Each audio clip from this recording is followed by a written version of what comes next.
give us a playbook that we can play by and just know that we can go innovate within that set of rules. Like, just don't want it to kill business and innovation also. But I guess where I'm going with this is regulation for the sake of regulation might not even necessarily be a great thing, because we, air quotes, regulated post GFC.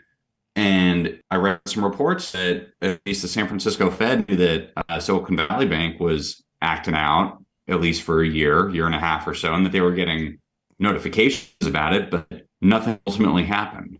So like the regulation was there, but there was no actual, I guess, enforcement of it to prevent arguably a very strange new paradigm. So right. I guess I forwarded you an interesting article from the Bates Group. Actually, a friend of mine in the city wrote this article. He's an expert witness and has been working in fixed income for years. Sent you a link that you should take a look at. It really goes into detail about kind of what happened.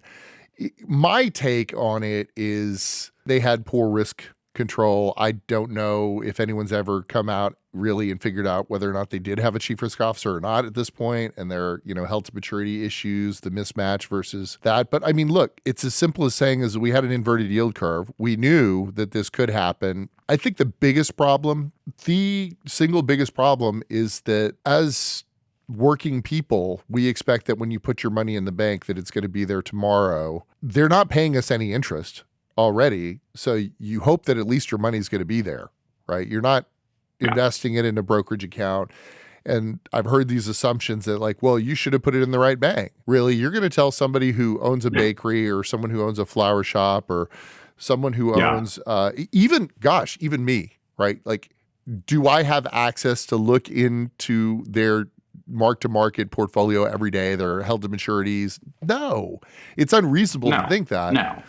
So realistically speaking, technology is so good now that before, maybe people had one bank account, one banking relationship. Now people have more than one. And so when there's a run on one bank, all you have to do is hit this little button. And it's not over at First Republic Bank. Now it's over at Chase. It's at JP Morgan or it's at Citi.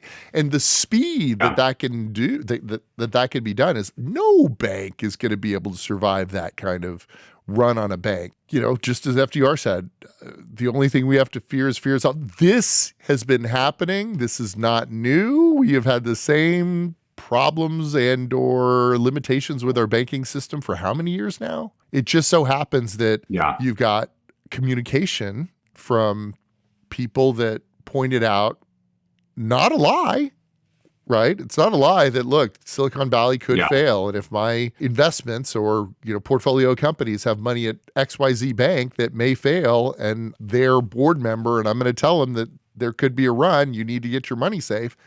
There's no way to avoid that pickle and that dilemma, because as a fiduciary, they had to say that. Thanks for watching. If you like this content, you can find me on Money in the Bank with Frank on all of your favorite podcast platforms, on Facebook, on LinkedIn, on our YouTube channel. Look forward to bringing you more content like this in the future. Thanks.